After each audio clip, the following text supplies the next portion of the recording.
clock was on, but I realized I was going back and forth. So, Oh, I yeah. realized I was changing the watch in a hurry. okay, it being officially 7 o'clock and 14 seconds, I'm calling the meeting to order. Okay. First item on the agenda is the approval of our October 24th minutes. Are there any additions, deletions, modifications?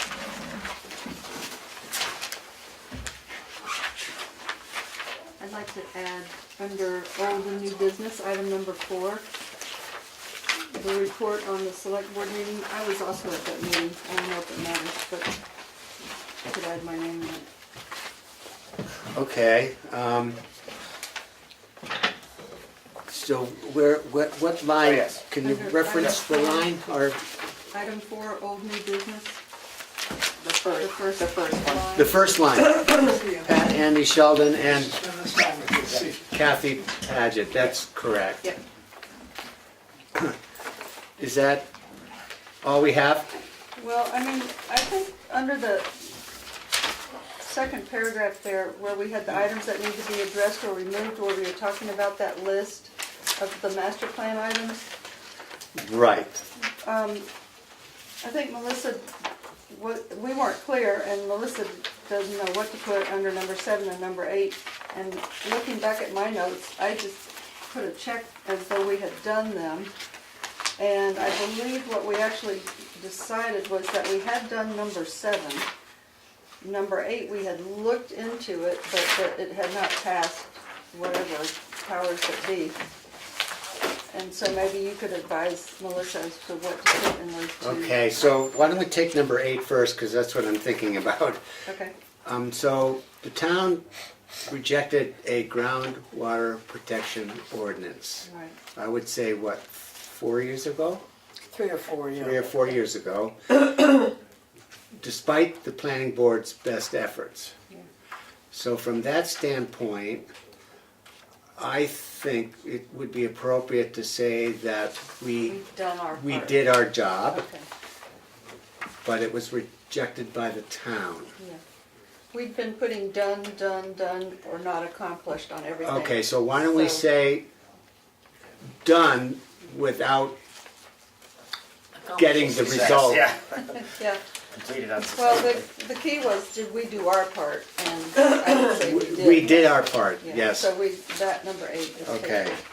And number 7, my recollection was that there is a village community water treatment septic system or something, and that they want to donate. So, anyway, we've done our part on that, but that's what they're here to talk about tonight, isn't it? Correct. So- So I don't know what you want to put on that. Okay. And Melissa. I guess we have input from the town. From the public. Just as a taxpayer, I believe the groundwater ordinance on the warrant was the same year as the abolishment of the planning board. It And was wetlands. It was a very contentious time. And was. the defeat of the groundwater ordinance seemed, to some of us at least, that the critical difference was whether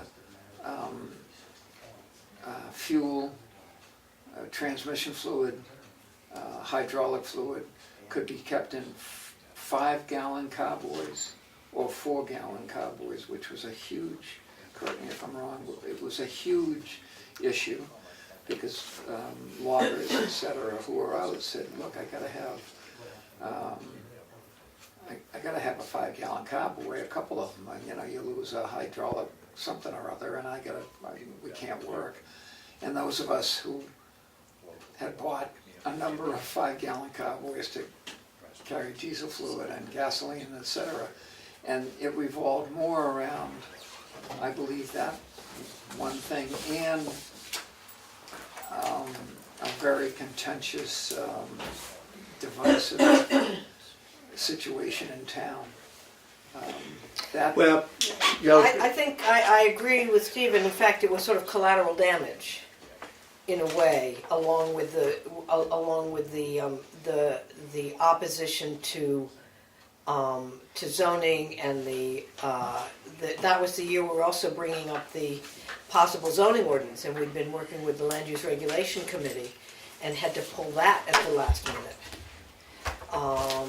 And it was also the same year, I believe it was the same year that the wetlands ordinance was repealed. So the question is perhaps whether it might not be appropriate for the planning board to reintroduce groundwater protection, out by itself, without all those other complicating issues going on at the same time. Additionally, I think it was 2010 or 2011. It was, which was a long time ago. it was certainly, if it was at the same time as these other things, that was. Right. Well, I'm probably off on those years. I mean, I scratched the number of years. And I understand no means no, Yeah. but no doesn't mean no forever, Right. for the rest of my life. And Correct. every town around us has groundwater protection, which is of Okay, course very I mean, different from this- zoning. So despite the technical issues, which are many, I think for the purpose of what we did last meeting was to get a consensus on how well we've done and where we stand on the implementation of the master plan by the planning board. I think we can say that we did our best, and it was a done item on our list. It just didn't have the positive result. Right. So I think that's what we're shooting for. And okay, now what about number 7? Kathi, should we modify number 7 as well? Well, we didn't put an answer in. I put a check as we were going through, that we had done what we were supposed to do. And I'm aware that we have some kind of presentation being made tonight about the same issue. Yeah. So I don't know what you want to put on. Well, the I think minutes. from the point of last month's meeting, why don't we say done to both of these things, but if you want to asterisk any part of that, I'm okay with that. What if we change the word require to provisions to encourage developments in the village district to provide community water and septic, Okay. which I think is more in keeping with at least what our regulations allow. And Are we, I mean, I wasn't at this meeting, are you trying to change what you're trying to say via the minutes, or are you trying to correct whether the minutes accurately reflected the meeting? I think Because I will point out that whether or not you think it was exactly what you wanted to say, the minutes should reflect what the meeting said, not what you think would be a better approach to something. So if in the meeting you said that that was the language that was used, then you can't change the language in the minutes. You can, I mean, Yeah. you're approving minutes of a meeting, you're not making policy here. Well, at any rate, She's right. regardless, what the minutes say are what I had read out of the master plan. So the word require is the word that was used in the master plan. So we And just So if keep you the need to word- revisit any of, any of these need to be revisited, they should be revisited in a regular part of the meeting, and then the minutes reflect it. I mean, even the whole discussion about groundwater protection. So with that in mind, which is a very good point, how did we conclude item 7? How did we conclude it? We We said. should just state how we Sorry. concluded it. Sorry, I thought you were asking me. No. Do we remember how we concluded it? I don't. I kind of feel like we Yeah, well, Kathi- didn't completely finish Resolve. that, and maybe that's why I put nothing there. I just Why don't left it. we, Well, nothing's okay. I think we didn't We keep really. it just why like don't we that. just leave it as is? Well, It I was a mean, little vague. But it Kathy's wasn't got vague. the I mean, list I of- was going down the list and making notes, and on that one I checked that we discussed that there had been a community water system and sewage disposal system created in the village, which was what this was about, just the village. So saying done is not inappropriate. Correct, I think done is. Why don't we say done then? Okay. Okay. Is there any other items from the October 27th meeting? 24th meeting? Do I have a motion? Move to accept as amended. Okay, is there a second? Kathi, second. All those in favor say aye. Aye. Any opposed? I'll abstain. May as well. One abstention, and were you there too? Nope. Okay, I two was absent. abstentions. Okay, officer and committee reports, the treasurer's report. Not much. We have 64.89% of the budget remaining. There has been With very, less than very 60 little activity. With less than 64.8% of the year remaining. That's very true. Okay. Secretary's report. There, we had no applications in and no proper public, I don't think this is considered a public hearing, what we're gonna have is a discussion. So the only thing that was in our box that's not even, it's not addressed to us, it's addressed to New Hampshire city and town tax collectors, but it's something regarding oak wilt disease, which is apparently something that's coming over in firewood that people are bringing from New York State. And so it was a request from the state of New Hampshire for any assistance in providing them with essentially property owners who live in certain, I guess, counties maybe, or cities in New York State, who own property, vacation homes, summer homes here, so that they, I guess, might educate the folks who might be coming Don't over. bring your firewood. Don't bring your firewood. So, but again, this was, I'm guessing that this was sort of just a FYI in our box, because this is not directed to us, and it's not. Okay. I think the town our assessor's office would be the one to. They I would be think the, that Okay. could just be a blanket statement to just don't move yeah, firewood. don't bring your Yes. firewood anywhere. Yeah. Okay, our rep to the Economic Development Commission and the Lakes Region Planning Commission is not present. So I'll move on. What's that? Still looks like me. So that's our selectmen's rep, correct. Actually, for once, nothing really exciting has been going on too much besides we've been doing reviews on all the department heads. I didn't get to meet with a couple of the department heads Monday because I had that storm coming in. Yeah. Doing the new it's all done now, but the new contract with the transfer station, that was another exciting thing with not doing all the recycling anymore. Yeah, it's catch-22. It's nice to recycle everything, but it also would have cost the town a lot of money. My memory is when the world started recycling, it had to do with better behaviors, not making money. And I'll just put in my 2 cents here, which is to say, you don't recycle to make money, you recycle in order to keep stuff out of the ground and out of landfill. So just a comment that when we first started recycling in Tamworth, I don't believe it made money. It wasn't until it started making money that everyone was joyous about it. Oh, it We never might- really made us any money. It's just costing us a lot. The things that we're throwing in the trash now never made us really any money. It's just costing us a lot more to keep doing it the way we were doing. Actually, it was going to cost us, I think it was like 31,000.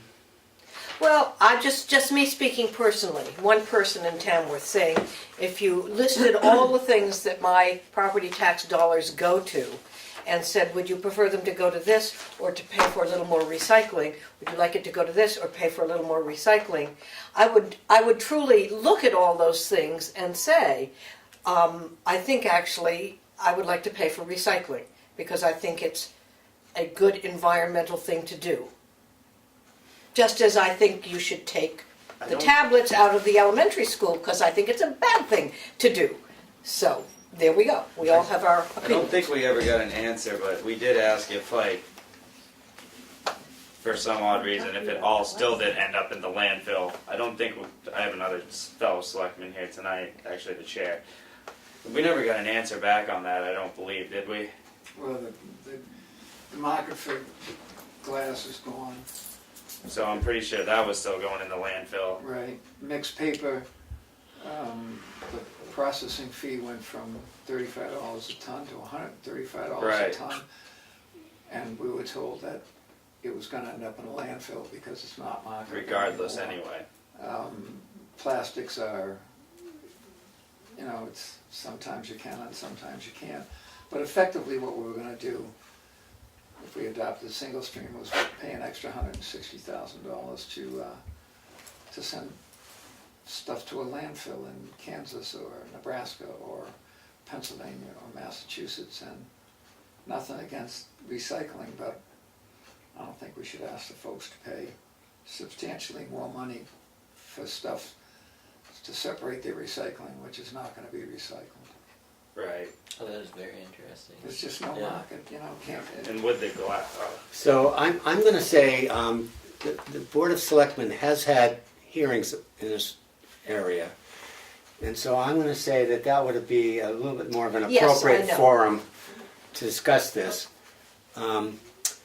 So with that in mind, why don't we, is there anything else you would like to add to? Nothing completely exciting, no, just got the new website up and running and Yeah, did yeah, notice that, yeah. that was great. looks awesome, came out great, That was great, but that's about it for me. yeah. Okay. Rep to the Conservation Commission? I missed the last meeting. Okay. Well, there's no CIP report as it's in the hands of, well, I guess the selectmen and the public, I mean, town meeting. And as far as anything, if you've catched anything about education, I've been spreading. There was the Lisa Scott thing on how to use Registry of Deeds. That's in the mailbox if you want to read up on it. There's something on childhood lead poisoning from Paint and Water Act, which is an interesting article if it's an area that you're particularly interested in. There's a webinar from New Hampshire Municipal Association that's happening on Wednesday, December 12th. How we fund public services in New Hampshire. There's also an article in this Town and City on the same subject, and I read through it. It's really quite interesting because of those of us who think that how New Hampshire funds its services is simple or straightforward. It's not, and the property tax is at one level, and then you move up and everything. So that's, you know, if you're interested in it, there's a webinar or there's reading in this. And then there was one other, well, this has got a couple of really, I mean, there's training stuff that's coming up in 2019, but someone else can do that one. I'm no longer here. There's a bunch of stuff on how to run town meetings in here, which were interesting. I always read the whole thing. It's a lot of good stuff.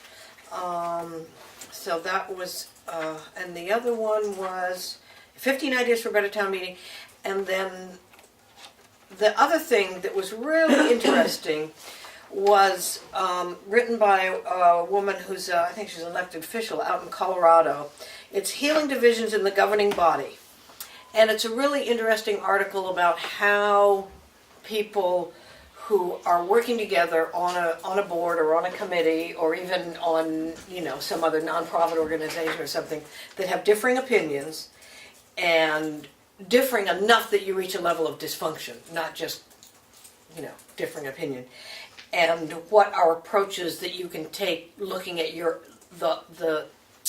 the attitude that you bring into a meeting in order to diffuse some of this. And it was just a really nice piece of writing to find in a municipal magazine that says it's, you know, very much we carry in our own baggage about recycling or whatever, and then we don't necessarily listen to the other side of it.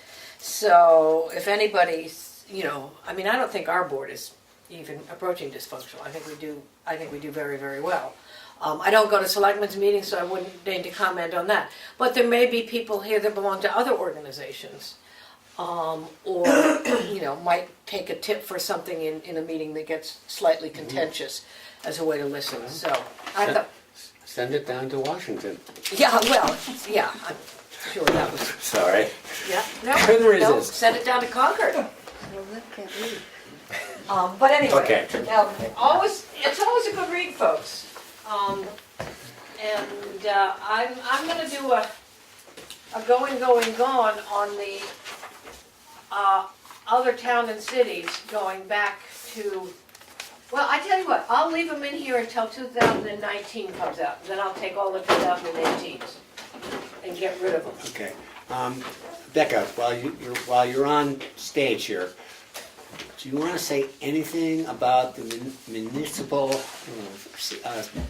safety, the building committee?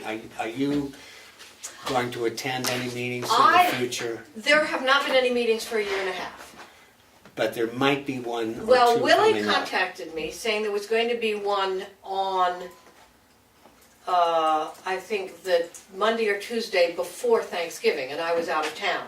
And I said, if you send me the information about it, I will forward it to the planning board and see if there's someone from the Okay. planning board that wants to go, but I never heard anything from him on it. So Do we I know have if a not meeting? Do gone. we know if a meeting happened? The You're meeting- still going? The meeting was conducted at Central Fire Station, and Chris Conrad Mm-hmm. took the minutes. Oh, good. So exceptional documentation on that. Okay. So On the website. I don't know if he's put them up on the website, but he did take minutes and did distribute them I to think the attendees. the impression I got was that there was an interest in taking a little bit of the burden off Chief Colquitt's shoulders for calling the meetings, running the meetings, taking the minutes, distributing the minutes. You know, it was sort of a one-man band thing with someone who's got a lot of other stuff to do as well. Right. And was there a way to possibly facilitate And it? so Willie seems to have taken the lead It's on doing that, yes. And I would encourage someone, you know, I originally went as part of the planning board, and I will be stepping down from the planning board. So if there's someone on the planning board that has an interest in municipal buildings, Well, we'll have to address that Come. when that time comes, Yeah. which will be, I suspect, in March. yeah. I mean, one of Okay. the difficulties were that, you know, not only was no one taking minutes, but no one was sending out an agenda with a heads up to remind people that a meeting was happening. So you didn't know whether a meeting was going to happen. So I stopped Okay. thinking about it. All right, well, thank you for that. Yep. So, as there are no public hearings scheduled, we can go on to some new business. So, first of all, why don't you just introduce yourselves?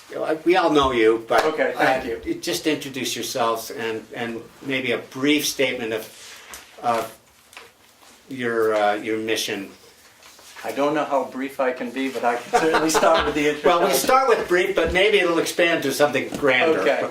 I'm Norman Cloutier. I'm here on behalf of the Tamworth Village Association. And again, thank you for allowing us to appear here. Ken Cargill has been counsel to the Tamworth Village Association, I think, since its inception. So I thought what would be helpful this evening is if we could give you a little bit of perspective on what we've been working on with the Selectmen, as well as a lot of the work that's been going on behind the scenes. And thank you also for, as a planning board, for taking a leadership role in getting a public hearing on this, so that we can get the residents of Tamworth aware of what we're dealing with here. Unlike much of our infrastructure that's above ground, the septic system, water and such is out of sight, out of mind, and pretty difficult to keep that in front of people. So if I could, I'd like to just give a little bit of background. Probably the genesis of this goes back to last summer, following the repair of the septic system that had failed in the village. I gave a presentation to the Selectmen that I referred to as lessons learned.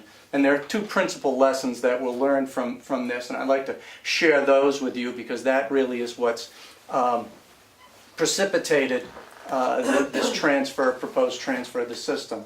So the first lesson that we learned is that back when the system was put in place, approximately the year 2000, we as a community underestimated the complexity and the functionality that we were going to need in a municipal septic system. I think because it's such a small system and we're a small town, you think, well, we probably don't need that much.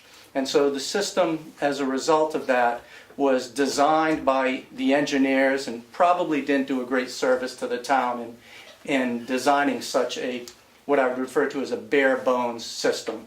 It lacked many of the features that you would need for a system capable of serving a small municipality. It lacked things such as flow balancers to ensure that the flow was evenly distributed to all of the disposal beds. It lacked access points for inspection and maintenance. It lacked quite a few, it lacked meters so that we could understand exactly what the flows were.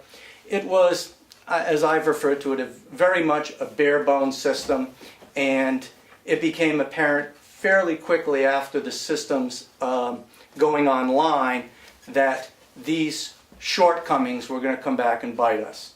So within a few years, not only did we have failures of pumps and backups, but by 2004, one of the 4 disposal beds had already failed. By 2007, it was offline. By 2015, the other 3 beds had failed, and we had a complete shutdown of the system. So the first lesson, again, was we underestimated as a community the complexity even that a small system would require. The second lesson was similar in that as a community, I think we underestimated the complexity of owning and overseeing a system. Tamworth is unique in New Hampshire, it's unique in New England, it may be unique in all of the United States, as being the only municipality that entrusts the ownership and oversight of its municipal septic system to a board of a nonprofit board comprised of unpaid, untrained volunteers. And early on that probably made a fair amount of sense, but as we've come to understand what's involved in doing so, it becomes very clear that entrusting this to volunteers who are connected to the system is not only an unreasonable burden on such a small group, but it's expecting those folks to have an understanding and an interest in running a municipal septic system. So in order to be a member of the TVA, you have to be connected to it. We have 28 buildings connected to the system. The largest user of the system is the town of Tamworth itself. The town has more buildings connected to the system than anyone else. In the beginning, I believe that there may have been more what I would call owner-occupied residents on the system. That's not necessarily true right now. We only have about a dozen residences in the village that are occupied by the owners. We have more rental properties owned by folks who are either out of town or out of state. We have businesses. When the system first came online, I don't believe we had the same mix of businesses either. We currently have, in addition to individual owner-occupied residents, I mentioned we have apartment buildings, we have commercial buildings, we have the municipal buildings, we have food service operations, and we even have industrial users on the system also. Highly unusual for a small septic system. I think perhaps early on we were thinking that, well, we can structure it similar to a condominium association where everyone is similar and oversees the system. Again, very different here, having industrial, commercial users on system. The system isn't all on private property. It goes under town roads, it goes under state roads. We deal with conservation easements on our properties. Just a lot of complexity to go with it. And the TVA went dormant for several years. From my records, the best I can reconstruct is that the TVA didn't hold elections or any annual meetings for about 5 years.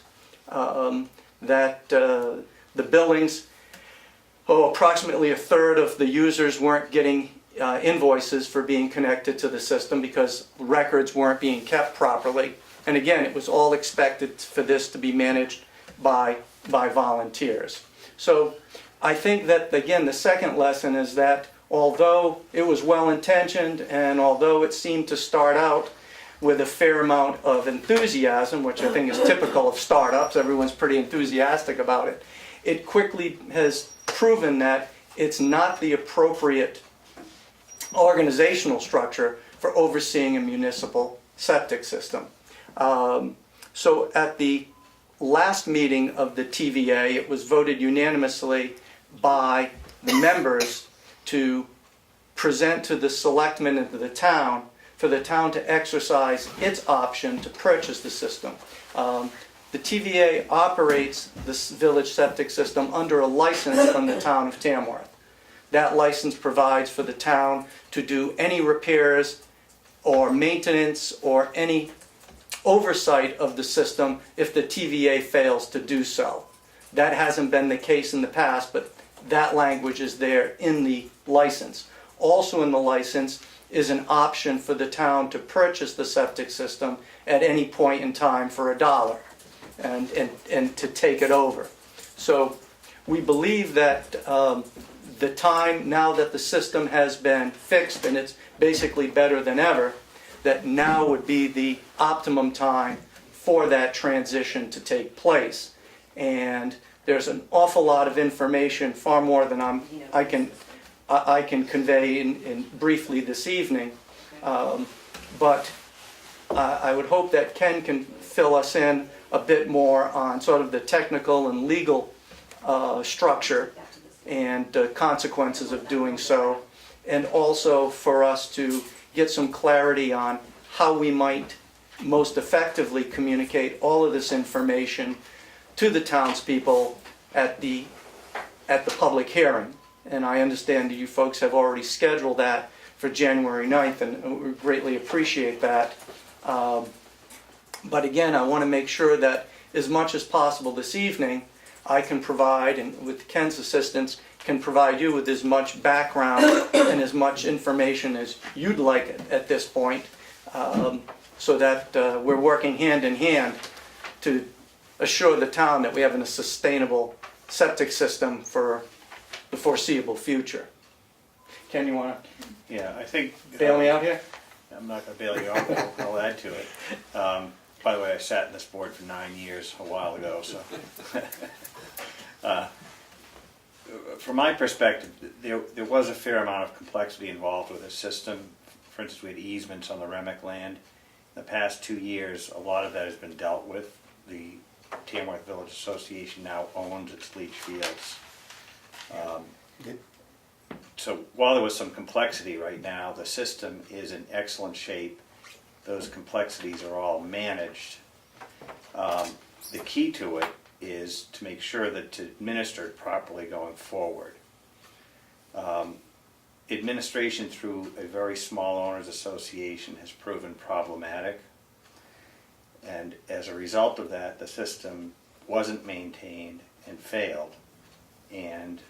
But for some very fortunate events, it would have been a huge problem to the town. The objective here is to avoid getting in that position again. The town is ideally qualified to administer the system. It's in great shape. All it needs is someone to take care of the billing, to take care of the maintenance, which is all third-party contracted, so we're just dealing with vendors, and keep the system in good shape, and it will last indefinitely. So that's sort of point one. There were some complexities, but right now we're talking about administrative consistency going forward, and that's better off through the town, which doesn't, isn't a user of the system, isn't going to be influenced by the considerations that owners might be influenced by. Second thing, and this is more directly related to the planning board, is without that system has enabled the growth pattern of the village to go in a very positive direction. And there's room for that positive type of expansion to continue as long as the system is there and in good shape. So it contributes to, I think, what the town's master plan is for the village. It continues to improve the town's tax base. And then third, and this is sort of a loop back to my first point, in terms of administering the system, we had some questions, meaning the Tamworth Village Association did, so we hired an attorney with expertise in municipal law, Peter Malia, who represents the town of Conway and a lot of other municipalities. He thought that creating a commission, which would be 3 commissioners appointed by the Selectmen or Select Board, to actually administer the system or oversee the administration would be appropriate. We then discussed that briefly with counsel for the town, Matt Surge. He concurs that that commission setup would work very well in this, for this particular project. So in terms of administering it, we've identified what we think is a very effective organizational approach, which is a commission. All of its costs would be paid only by the owners of that system. It's self-contained. If the system fails, the owners pay to fix it. If there's an administrative overhead burden, the people who are using the system pay that. So it's not a burden to the town. How is that cost allocated, given you have such a wide range of users? I mean, how does, you know, the other store's bill compared to a private owner's bill, compared to the Cook Library, compared to the municipal offices? The system was not designed with meters. Normally, the meters would be on the input side anyway, so it's whatever your water purchases are dictates what your septic bills would be. Since there are no meters, when the original system was implemented, they used guidelines from New Hampshire DES on basic septic system capacities. So, for example, a home that had two bathrooms and 4 bedrooms would be expected to use X number of gallons per day. Right. A restaurant that had 30 seats would be expected to use X number of gallons per day. Right. And so New Hampshire DES has sort of this matrix for working through dissimilar buildings, a library, a public building versus a private home, and so forth. And in doing so, everything was used a common denominator of expected gallons per day. Okay. And so those expected gallons per day were sort of the equivalent of dollars per year on a relative basis. So those amounts were instituted at the very beginning and have essentially stayed in place relative to one another ever since. So any price increase has always just been a flat percentage, and the allocation from one building to the next relative to the other is unchanged. Right. And then most recently, as a condition of being awarded the grant from the CDBG for the $300,000, the TVA had to ensure that its users were paying a minimum amount per household, and that in turn required approximately a 23% increase across all users. Again, just everyone treated the same, regardless of what you were charged before. Everyone got a 23% increase.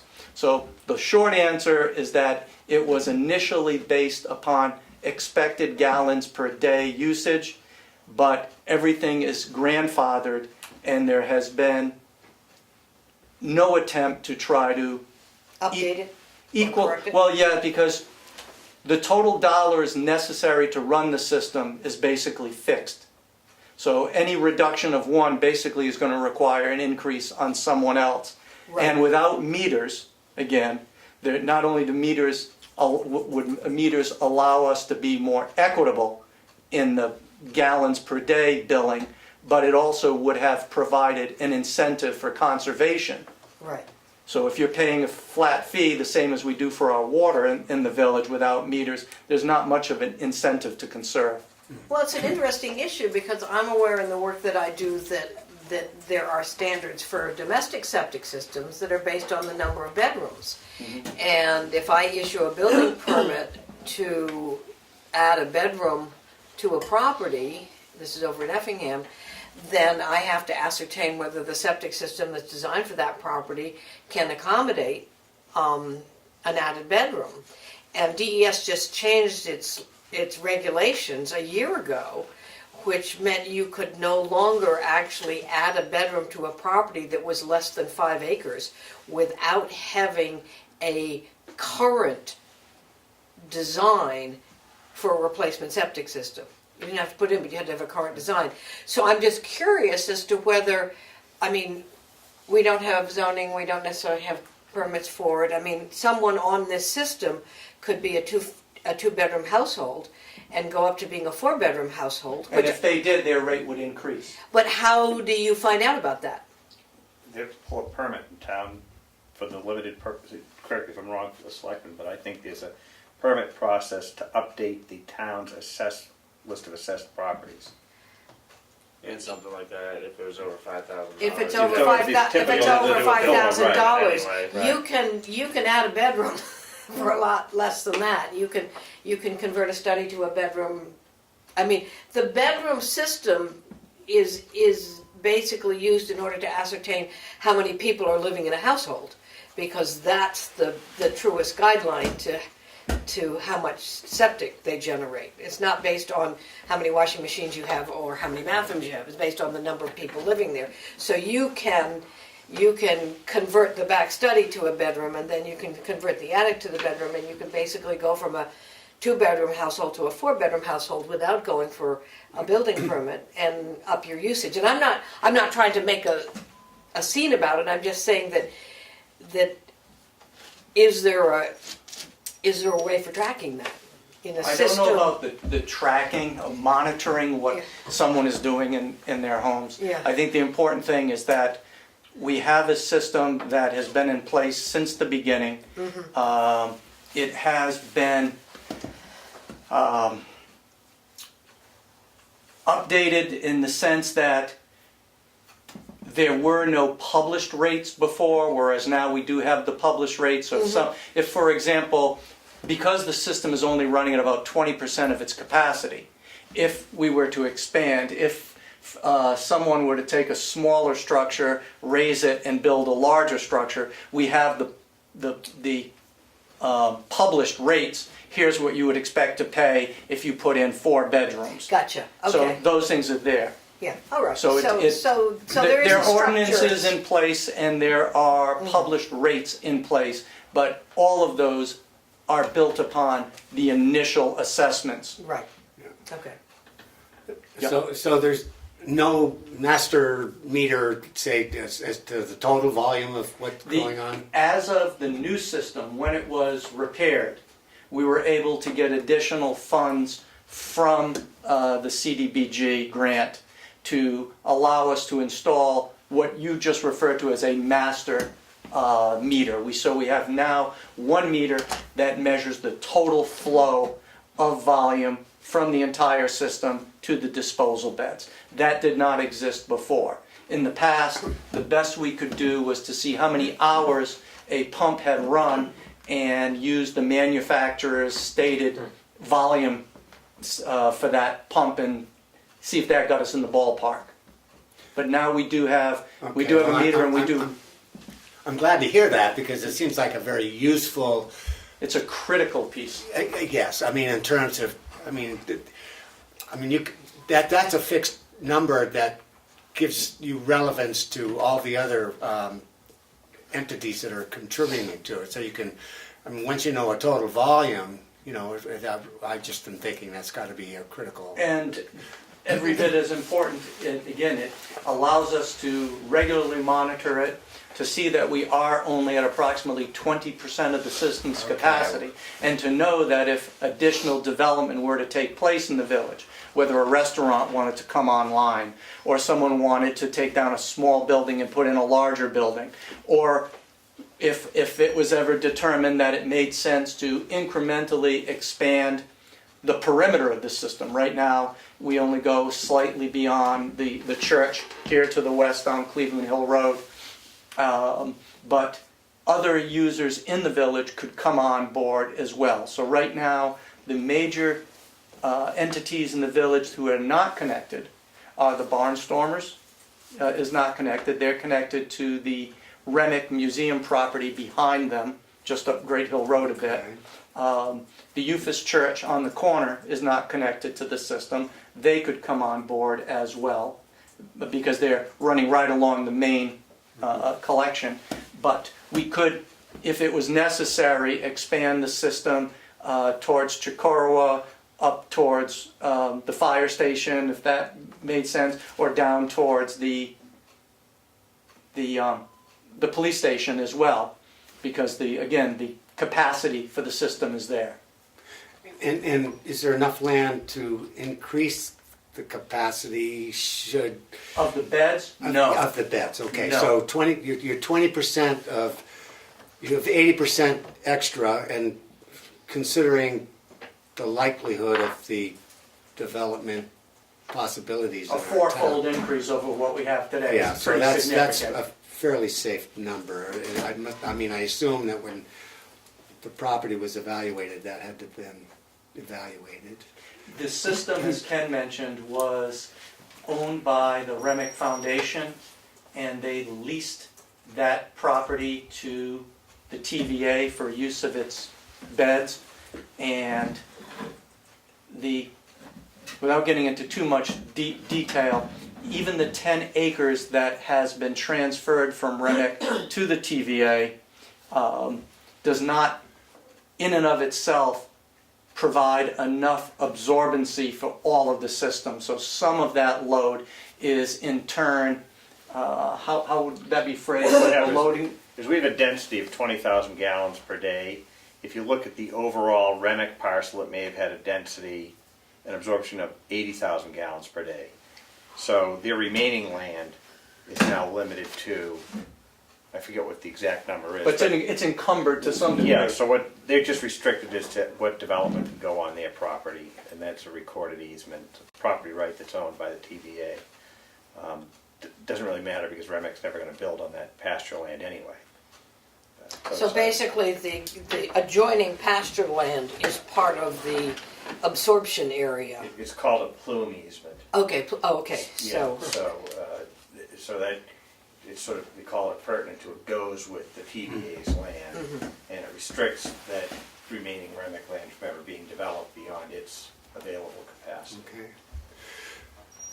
So if we assume that from a structural point of view that it's got capacity, it's got the devices and requirements for adding longevity to the system, so it's going to have integrity. It occurs to me that the administrative part of this will be under pretty strict consideration, and you're mentioning commissioners, 3 commissioners, and they would be separate from the Board of Selectmen? Yeah, just by way of example, the village of Sandwich uses that same approach. They have a septic system was developed for the village area, which is overseen by 3 commissioners. It's not a ton of work because almost all of the work is subcontracted out to vendors, and they then report periodically to the board. Are they towns, members of the town? I mean, Jim Hambrook has served on it for years. You probably know Jim. there were appointees, and certain levels of development actually have to meet with them or get their approval if they were on the system, because I know when Advice to the Players took over 12 Main, it had been the gallery, been Surroundings Gallery, and we took it over for a small-scale performance and costume shop. And we not only had to go to the Selectmen and the Planning Board, we had to get approval from the sewer. Yeah, to connect, you'd have to get. It was already connected. We had to get approval for the change of use. Okay. It wasn't about connecting. So change of use of the building, and the change of use was not that great, but that was a step. The tenant was changing, and the definition of the use was changing, even though it wasn't changing all that much, because he had done performances there as well, Don had. But again, that was part of the checks and balances, as it were, for that septic system, is that when a building changed tenant, changed use, and went through whatever zoning and selectmen's hoops it had to go through, it went to the sewer commission. And I can see where that makes a great deal of sense. And they signed off on it, it was no Here in problem. Tamworth, when the distillery came in, we had the introduction again of an industrial user. They're effluent, quite different from anything that any of the other users were. No one of the TVA understood what the difference was, again, on that loading. And again, I think that's a good example of oversight. There Because was no process in place there was no process in place. to say, this is gonna happen, somebody has to look at it. Yeah. Yeah. Are there any other comments, just from, just kind of share the Fascinating. load here for, Yeah, well, it's very interesting, and I have to say, it is a public utility, and it's a matter of, it's very important, and we all have to, for the safety of the environment and for the safety of, public health, I think it's a really important issue. I think it's also important for the economics of Tamworth Village, which is something that affects the entire community. Not only is it important for the viability of the plumbing of the town offices and the Cook Library and all that. I mean, all those kids that come and use the library, they're used to having working flush toilets. Anyone here read The Big Necessity? You'd like that. I just read it. It's in third world countries. It's what's referred to, the toilet, the flushing toilet, or any kind of latrine. But anyway, I digress. I think that the asset for the entire community, all of Tamworth, is what it provides for the town, the municipality itself, and the integrity of Tamworth Village as a municipal and cultural center for Tamworth. A little illustration, if it weren't for the sewer system, you would probably have a very empty and ugly looking Tamworth Inn sitting there, because no one would touch that building without the availability of sewer. Now, it wasn't well done in execution because the administrative process wasn't here. Right. But if that sewer wasn't here, it would have been a non-starter out of the box, and the town would be stuck with something that's not too pleasant. My perspective, just from doing this type of work, is that the asset of the sewer system is sort of integral to the well-being of the town. And if that's the case, it begs the question, why isn't the town overseeing that asset? So, the planning board is wrestling with density in the village. Occasionally it comes up. We have very little control of it in terms, because we have no zoning. We're limited on lot sizing by certain formulas. But, having that system available does potentially give us more options. So if there's not any further comment on administration or the technical aspects of this, there is something that I do think needs another subject related to this that needs to be addressed, and that would be process. So before I get to that, I'm just wondering if there's any more comments. The one thing that I think, and perhaps you guys can correct me a little bit, the state of New Hampshire has a differentiation between community septic systems and municipal septic systems. Right? Is this that? Not that I'm aware of.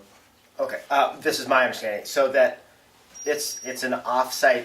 Right now, it's an offsite system, but it's not owned by the town, so it's not considered municipal. It is. I'm not sure those definitions are as literal. My understanding is that they are. and this will, I'll come right back. So we're limited in, as a board, what we can do and what we can allow as far as higher density in the village, since we don't have a village district because we don't have zoning. So we can make some, we can waive some of our lot sizing requirements, but we can't waive lot loading requirements as per the state of New Hampshire, even with off-site septic, unless that off-site septic is municipal.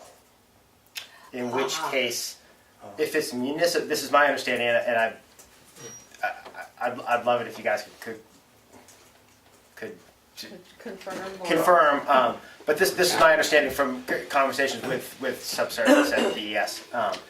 So that we can shrink the lot sizing as long as the lots still are able to handle.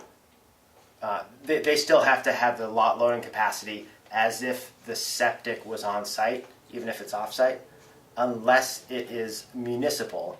And then I believe it's an RSA that sort of allows for lot sizing in total to be bounced back to the town. I wonder if it's that they think that it will be looked after better.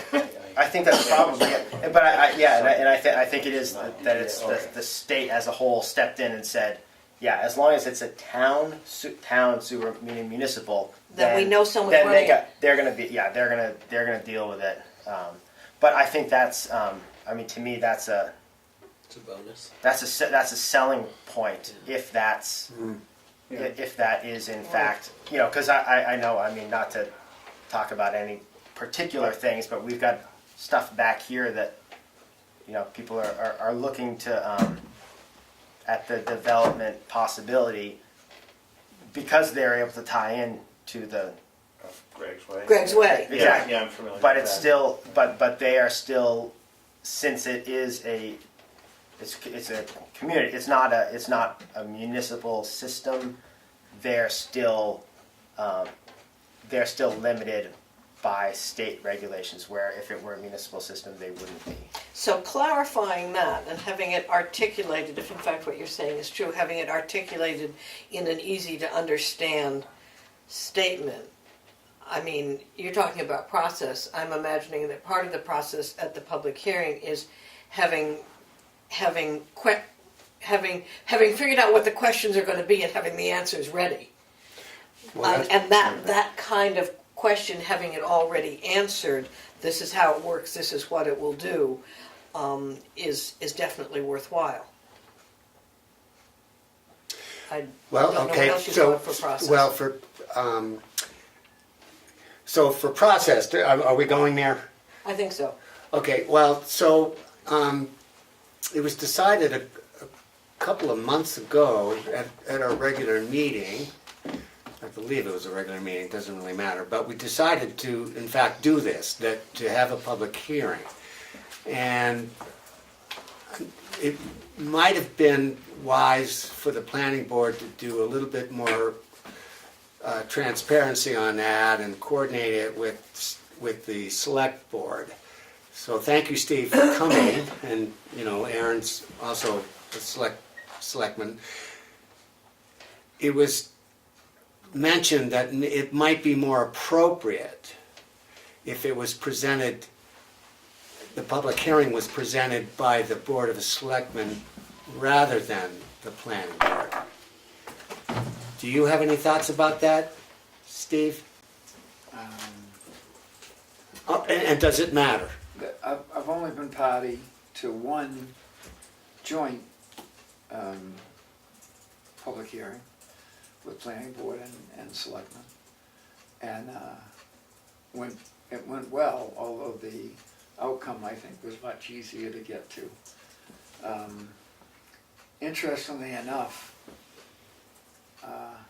although my brother would know better because unlike me, he pays attention at selectmen's meetings. And I'm not sure what the vote would be to have the selectmen participate in a joint hearing or a separate hearing or whatever. I'm also not sure about what the vote would be. Well, and of course there would be no vote until after the public hearing when all, more information. And so I would think that the selectmen should certainly address how they feel about joint hearing, individual hearing, etc. I think a planning board public hearing, either jointly or singly, would be especially necessary because, as you said, this is a public health situation. There are economic pros and cons, there are management pros and cons, there are a whole bunch of things, but this is basic public health that we don't trifle with. And for the planning board, that would be a reasonable place to consider. Okay. To have a planning board. So, I'm sorry, I interrupted. No, you have to, or I'll. Well, from my perspective, and then I'll get to you. Yep. I'm interested in having the most people come You bet. and get educated, because I think, to me, the critical issue is education. You bet. We have a fickle town, as we all know. Anything can happen in public at the town meetings, and the more education we have, the wiser I think the voting will be. And the more we listen to the public, I think the better it is for all concerned.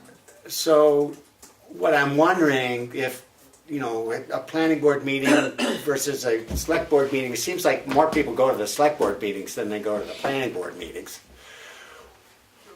But maybe if it's an unusual thing that we have a joint session, I'm not sure how that would work logistically, but maybe that would pique interest even more.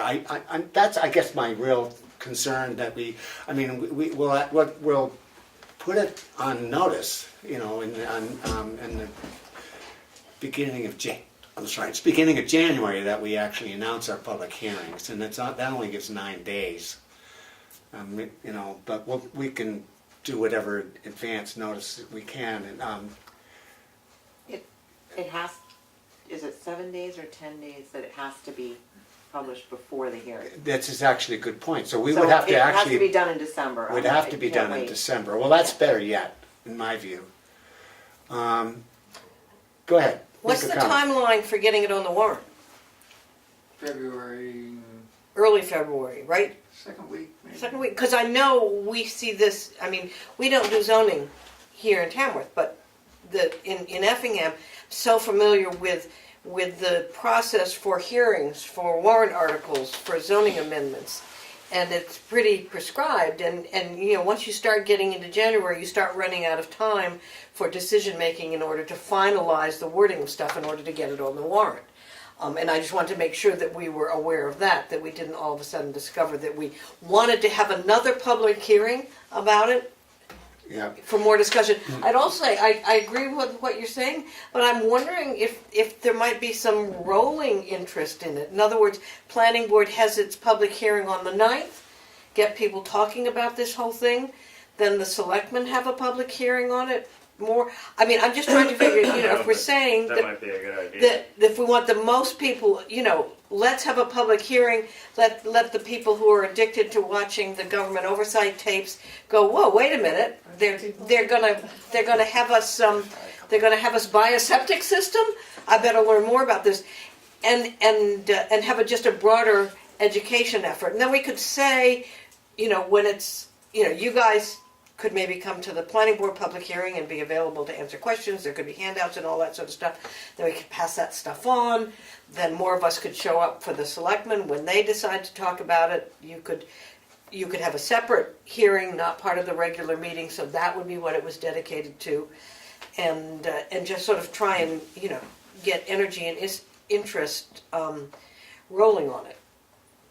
I don't know. I just, Well, I mean, I think that makes sense. the 1-2 punch. well, that's partly up to you folks too. I mean, this is energy from your point of view, time and energy. Well, I can tell you whatever time and energy it requires to ensure that everyone who wants to be as informed has the opportunity, we'll put that in. I think the question about when does the warrant article need to be filed or whatever, submitted, whatever the term is, I think that what we're discussing, it sounds really good, but I think it's going to have a very compressed schedule for the selectmen. Because if we don't have our first hearing with the planning board until the 9th, and then we say that the selectmen would have a subsequent one, how much time does that really leave? And I'm under the impression the selectmen have so much on their plate. There's so much going on right now. Is it reasonable to squeeze in another one? Particularly if it isn't even going to be scheduled until after the 9th. I'm not trying to talk us out of it. Well, I just want to recognize I might the just logistical challenges. Are the selectmen thinking perhaps that the planning board is going to hold a public hearing and then make a recommendation as the planning board to what they think the selectmen should do?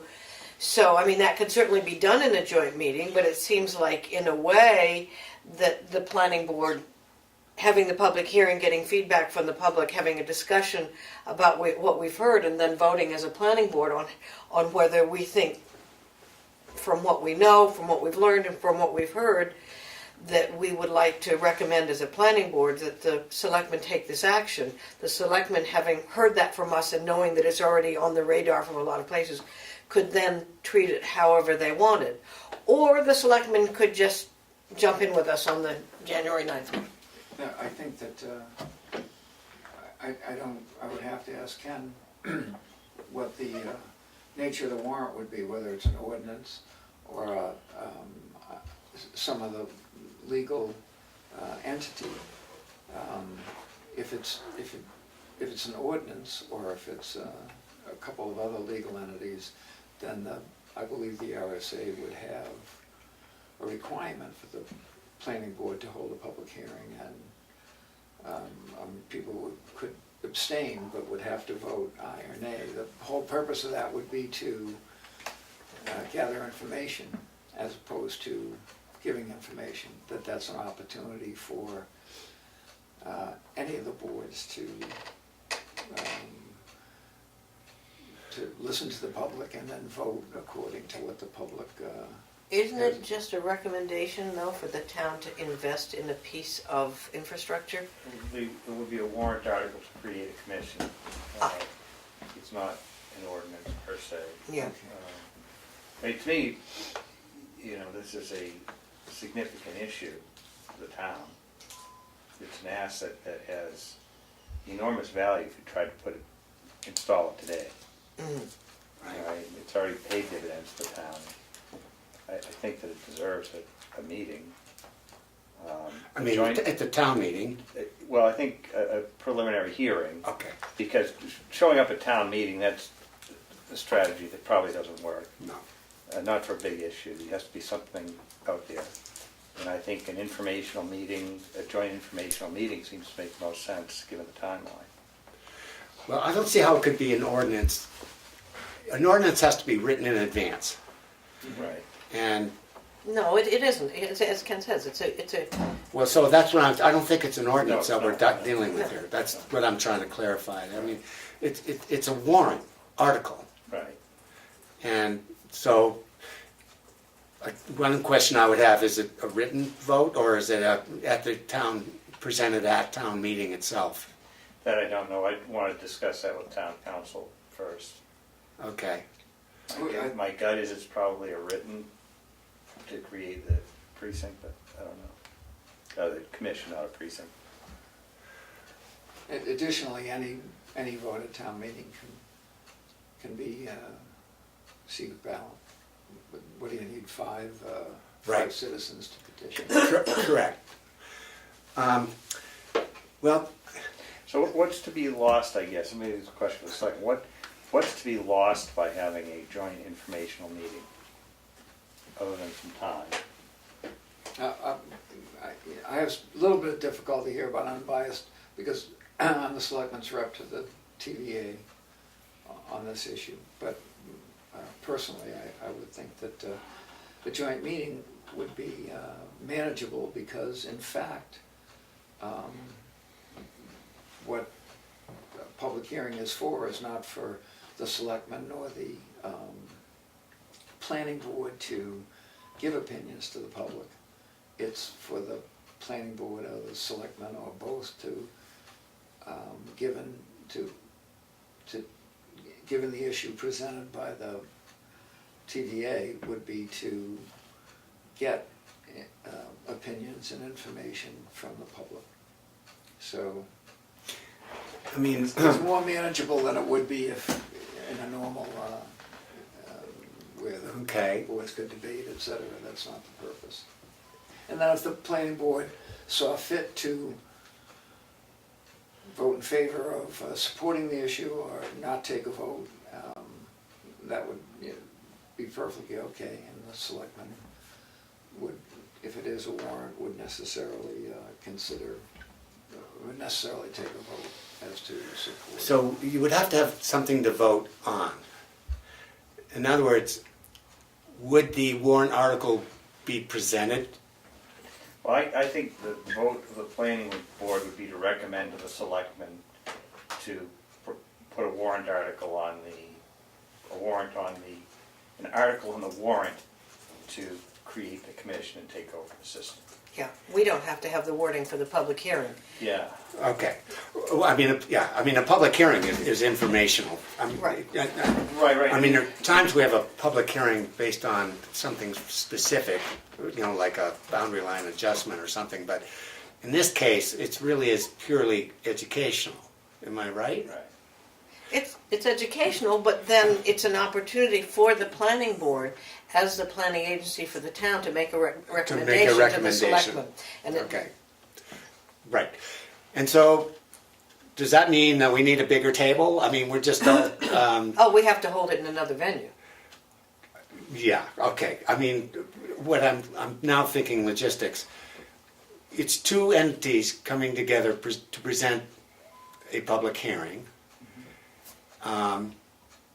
And the two entities, one is neither more important than the other. We're presenting this equally. And the planning board has a recommendational responsibility, and the select board ultimately votes on this. I mean, this is what I'm. The selectmen vote to approve Or- or to support or not support. Yeah, warrant they make a recommendation. I mean, both bodies are basically making recommendations to the town. Yes, but the selectmen are charged with the responsibility of creating the warrant article unless there's a petitioned warrant article. Okay. And so we're not having a bunch of people in town petitioning for this to happen. What we as a planning board, theoretically, if we support the entire venture, is recommending that the select board itself craft a warrant article and present it to the town for a vote. So, how about the venue? Are we thinking the townhouse? I'm thinking we probably want to narrow these things down as best we can. The school, we just had the recycling thing in the school cafeteria, and I don't know how many people were there, but it's very comfortable and it's very pleasant, and folks are. It's a lot safer if you have a big turnout than ending up at the townhouse not being able to get people in. Okay, so the school cafeteria, we scheduled it for the 9th of January. We have to follow up on availability, right? Sure. We initiated this. I feel like we have some responsibilities in carrying on with the logistics, so we need to follow through with it. The fact that, are we having a vote that, that we would, have a joint public hearing, and that the venue would be at the school cafeteria. Did we But I already? think first you need to, or maybe the selectmen don't, but don't they need to vote and decide if they want to do this with us before we just Correct. say, Right. hey guys, come on? So, but we already had a vote, we already held a vote to say we were gonna hold a public hearing on the Right. 9th, or did we just have a discussion? No, We chose to have a Okay. hearing. yeah, that's in So- that's in the minutes, Okay, so. and that's already in the town website as such. Okay, at 7 o'clock? We got 7 o'clock, January 9th. Now, Okay. we didn't change the venue. Okay, so So- we need to decide, we don't need a vote for the venue, we just need to all agree that the school cafeteria is the appropriate place, and We that need to will, find out from the school if it is available. right, so the Okay, question so that's is an who action does item. that? That's an action item. Are you kind of tuned into that, the school? I don't know anything about their scheduling. facility scheduling. Okay. Yeah, they do that. There's a form that, I have some copies at home, and Kathi will, Kathi Brown. Nancy, Kathy Well- Kathy Brown. Kathy Brown will give you one, or give us one, or give anybody one. You know what? Fill it out, and they. I'm in touch with Kathy Brown all the and they're time. really good. However, you might want to hold off on that until Monday, because we have a meeting tomorrow, when I hope this is on the agenda. I'm pretty sure it's on the agenda, and if it isn't, it'll come up on the agenda. Okay. To do whatever, decide what the best venue is, and I would hope that they would agree with. Okay. So that sounds like a reasonable timeline. We wait to hear what the select board decides in its meeting, if they're gonna join us in the public hearing on the 9th. And then We'll follow you through get in touch with Sheldon with your decision, and Sheldon will follow through with Kathy. Kathy to see if the cafeteria is available. If it is available, then we're set, other than whatever process one goes through to use the cafeteria, which I've never done. Who shows up when, Okay. sets up anything. What day of the Microphones. week does the 9th fall on? It's a Wednesday. It's a Wednesday, yeah. We scheduled it as a work session, which is always a Wednesday. We meet on Wednesdays. Okay. So it doesn't conflict with the selectmen's normally scheduled meeting? No, it doesn't. Okay. My next question, is there anyone else that should be invited to this meeting who's sort of, All the members of the TVA, well, true, but It's their septic what I'm system. thinking, or the, you're advocates for this sale. I mean, is there anybody that needs to be invited that might give us a fuller look at this and maybe not be quite so much of an advocate? I guess that's one question. Well, and the other- I'm an advocate for doing this, but I'm just thinking that in the and the other, interest of having a full discussion, or is that what the public's going to do for us? well, and the public is gonna do that perhaps, but we need to make sure we have whatever materials, besides being prepared to answer questions if they're asked, either asked of us or the selectmen, or of you gentlemen, if you hope you plan to be there. Wouldn't miss it. The question is what kind of handout packet is gonna be provided for people that show up? And is it possible to have that handout packet available ahead of time at the Cook Library and here at the offices, or available for people who don't come to the hearing to take home, so that there's an easy to understand information piece about what we're all talking about? Well, I think that. we No had- more than 2 or really 3 good pages. Well, we had, yes, I mean, we had expected to provide some sort of a fact sheet, Yeah, and have been trying to anticipate what is top of mind. I certainly think that although, as Ken has pointed out, this is first and foremost health and safety issue, and we had raw sewage running down the brook just 2 years ago, right. and the prospect of porta-johns in front of every building in the village, that's number one. But I think that for the typical resident, folks are going to want to know, does this burden my taxes? I have to believe that that's, if not number one, boy, it's 1A. It's right up. So Yes, it is. I think that we need to provide, and I think, again, the TVA is prepared to do that, to put together a fact sheet giving some of the salient issues that we're facing, a bit of the history, but primarily the finances of it, how's it been financed, how would it be financed in the future, who's obligated if there's a problem, The and so ugly forth. history chapter, Please? the little ugly history chapter. Yes, but That- again, we can lose people if we get into too much of that too Too much soon. porta potty? I think folks really want to understand first and foremost, what does this mean? I would say, as just from the point of view of what helps me absorb something, is that a map of the system would be helpful. I think Some visuals. the visual that shows how it extends, its potential extensions perhaps to go along with the 20% capacity thing, and who's out of it right now, so that it's not, oh, it's just everyone in the village, so that people understand who the big users are, who the big users that are not part of it, stuff like that. Yeah.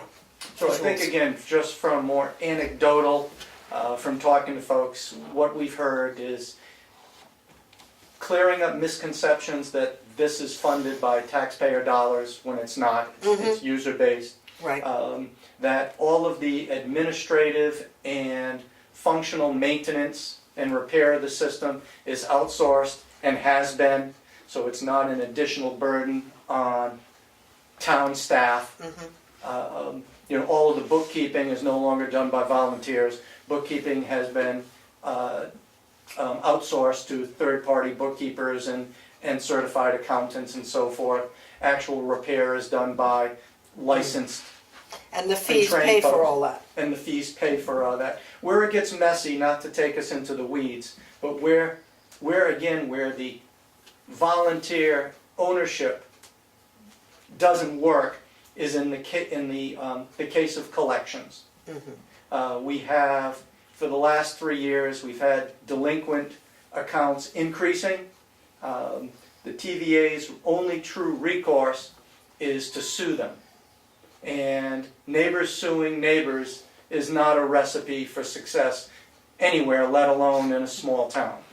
And the town at least is much better positioned to collect on delinquent taxes or delinquent obligations, fees, whatever, than a volunteer organization whose only recourse is to sue their neighbors. Right. I think that's a really worthy point. It's a strong moral and ethical argument, but I still believe that folks first and foremost need to understand this doesn't require taxes to go up. It doesn't require the townspeople to be on the hook for the system. We all benefit. This building is on the system. We all use this building, or at least the services that this building houses. So all townspeople do have a vested interest in it. They may not know it. Because again, it's out of sight, out of mind. We see our bridges, we see our roads, we invest in that infrastructure. Septic below ground, it's so easy not to see that. That's why a map. But I understand your point, and I do believe it's the obligation of the TVA to construct this fact sheet, to have it available not only at the hearing as folks are filing in, but to be able to have it available at other store, post office, wherever folks would be able to pick it up, and to generate hopefully some interest for attendance. Right. Right, Exactly. yeah. I share your conclusion that this is not something we want to be trying to explain at town meeting. That's way too late. We can still answer questions, we can still make last minute presentations, but it's really the public hearing is the appropriate forum to get as many people there and hear what folks' questions and concerns are. So we would be prepared to do that, and if it's a joint hearing between the Selectmen and the Planning Board, I think we will have a much better turnout. Okay, so, I mean, it's already a planning board event, but we're welcoming the participation of the BOS if they're willing. So, and the actual procedures at that public hearing, I mean, we're gonna basically leave that up to you. I mean, you're the presenters, and, we'll run, we'll jointly run it if that's the case, but, we'll run that meeting, and then, it's just really your call as to how that's being presented. I mean, that's really is up to you, so. Okay. Can I, Sure. planning board public hearings as opposed to board of selectmen public hearings are different in some ways. Planning board, one of the things you do is that at any time, a member of the planning board or a sitting alternate can ask a question of the board of selectmen. Public hearings are very limited in the questions that the board of selectmen, although they can ask questions at any time, but it's usually to listen to the public with concerns or with questions that frequently somebody else in the room besides the selectmen would answer. Because we're no more up to speed than the folks who are coming for this thing. The Board of Selectmen public hearing is predominantly to, as you say, educational, informational, to have everybody in there hear what the public concerns are and the public ideas and the public, etc. But the planning board needs to run a public hearing where each of the members can ask questions to clarify and get more information to vote on a particular thing. Well, that's because at this public hearing, even though the Board of Selectmen is there with us, the action, if any action is being taken at the end of that public hearing, is a planning board vote. Well, Yes, although Well- you don't have to vote immediately, you could vote at the next. Right, we but don't. we are, you're right, we are holding a public hearing in order to get information, in order for us to actually make a decision via a vote, that we're gonna, at least that's what we're saying, we're gonna vote to recommend to the Right. Board of Selectmen or not to do this. So that giving us the opportunity to refine questions, if we need to, makes perfect sense. But I think treating it like one person, you as the chair running the meeting and introducing the Norman and Ken perhaps as the presenters, and then just opening it up to public questions with the planning board serving as the traffic cop for those questions makes the most sense. So, at planning board public hearings, the chairperson, which happens to be me, all questions are supposed to go through the chair. And it's usually done such the presenters make their presentations initially, and then the planning board and the public can ask questions at any point in time. I mean, normally what happens is, you know, that's a fact. I mean, we often ask questions at the public hearings, and that's written in our rules of procedure. And by necessity, because you have procedures and policies and subdivision regs, which are necessary and vital to the public hearing. I mean, what you're doing is finding if the issue meets the requirements of your regulations and your bylaws, and it's. But this is not an action that has to do with our regulations or our No, Right. it Our bylaws. doesn't. So I think we. But what Sheldon just explained was the only way to do it, because you have, you know, the regulations are critical to But, the all right. result. So I think we're okay if we get involved in some of the questioning. I don't think there's a Sure. problem Oh, with yeah, that. absolutely. But what I'm kind of figuring out is typically in any one meeting you have one person running the meeting. If it's a joint meeting, who between us is running the meeting?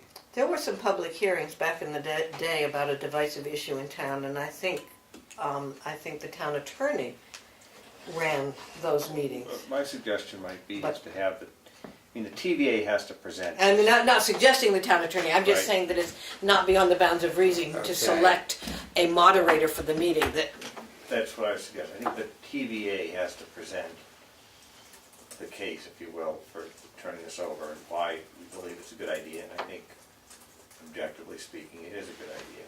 But maybe have the moderator there to run questions. Because The town moderator. the moderator isn't going to, you know, you don't want to get into the turf war, planning board, select board, and who's recommending and who isn't. But the moderator's impartial and can direct questioning through him, Okay, and then that's you have questions from Can both we the invite sel- Chris Canfield on a school That's, night? that's a very good insight. Yeah, and then you know, that way the planning board and the select board can both direct questions through the moderator. Okay, well, I think that's a good idea. Anybody want to comment on that? No, I think that's a Great great idea. idea. What's that? That makes perfect sense. I think that's, if Chris is willing to. Okay. All right, well, I mean, step, even to the extent that if there are several people holding up their hands who want to ask a question, the moderator can bring order to it and recognizing one person at a time. That way Yeah. it's completely neutral who's been recognized I to ask really a like that question. because I like to think that the planning board and the board of selectmen are on equal footing. Sure. And with the moderator there, that kind of facilitates that. Right. No one organization is necessarily dominating or running it. The purpose of the meeting is to develop enough information so that the community can make an informed decision. Right. And the way to do that is through the moderator, I think. Okay? Yeah, that's well spoken. Okay, The- thank the- you. The, Put that in the minutes. that whole point is informational for the public, probably more than important for the constraints that the planning board or the select board might have in due diligence. Okay. Any other comments or thoughts before we move on to another topic? Can I ask a question? Sure. And this goes back a little bit, this is just in the process, and it's only because I'm curious. So, if the town were to purchase the system for $1, then this commission will be appointed of 3 members to kind of oversee the whole process. And it's not a tax burden to the rest of the town, just the people who use the system. I'm understanding all that correctly. So what happens if, I don't know, somebody decides that somehow your septic system has harmed them and they're going to sue because of that system harming them somehow? Who gets sued? Is that the town getting sued and then therefore becoming liable for the system, or is it the commission? Someone who's not on the system, the pipe bursts, The pipe burst and onto a piece of property that's not on the system, or even it is it on got the in the system. brook and it ran down and it polluted my well. Right. Then what I'm just curious, what happens there? Who's, Is this insured? Is the If system it's owned by insured? the municipality, it would be under the municipal insurance program, it would be insured. I think you're in the same situation if the town salts the road and it pollutes your well. Yeah, I you know, in my line of work, everybody worries about liability. You know, I've been doing it for 30 years, I've never seen that stuff occur. Just haven't. And because of that, you'll never get a clear answer.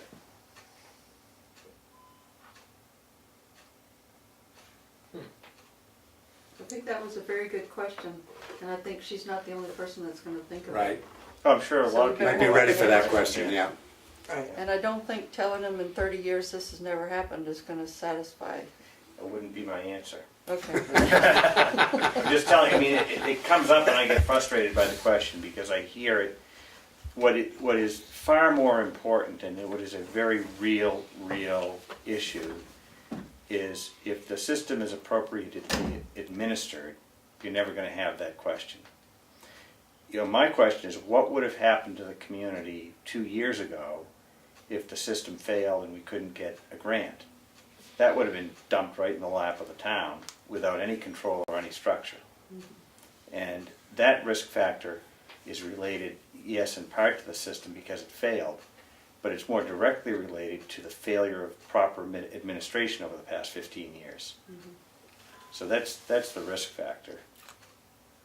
And, you know, that's gonna be. Yeah, we have a community organization that's operating on public property, essentially. I mean, the, Yeah, it's a community septic system, but it's not like a condominium septic system that's contained within its own property.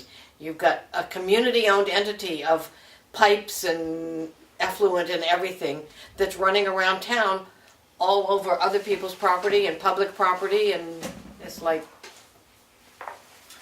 Another issue in town is we have a project that has not had 2 phases and probably won't have the third, where the taxpayers were told at public meeting that this is federal money from an earmark that was obtained from the Congresswoman to improve the safety of one of our villages, and it would not be, it would, none of this would impact it.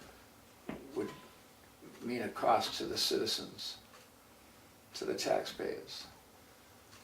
And the way it worked out was not exactly. well, there's a very important distinction between that project and this one. Absolutely, And that this project has been around for 17 years and hasn't cost the town a nickel yet, correct. right? And also there was the contract that was signed for this included a responsibility for maintenance by the town and seasonal maintenance and sidewalk shoveling and a whole bunch of stuff that didn't come to light until. Well, it was a project that didn't have any income. There's no independent tax base, you're right. I mean, what we're talking about here is actually a piece of infrastructure, Yeah. a piece of infrastructure that has income and costs. And what it's asking for is a little more expertise in terms of management. But it actually already has, the infrastructure is there, its costs are established, and the income is established. So the business plan is all there, it's just the operational oversight. And making that clear to the public, that it is already operating and that the failure was due to oversight, not due to the actual business model. I thought your presentation was really helpful, and I thought the part about here are the lessons we learned from how we screwed up at the beginning, you don't have to use those words, but here are the lessons we've learned, and now going forward it's going to be a much better system. It already is a better system. I thought it was effective. Yeah. Well, again, the system's functionality is greatly improved from the original system. Right.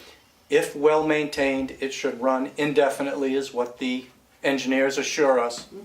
But entrusting it to a dozen or so volunteers, and I'd argue they're not even volunteers. They have no choice. They're coerced. I mean, Carl Bear has Coerced been volunteers. on the TVA board for 18 years. Whether he wants it to or Katie not. was on the board for 15 years. There's only so many folks in the village who own properties who can do it, and it's an unreasonable burden on those folks to always have to be responsible for the system.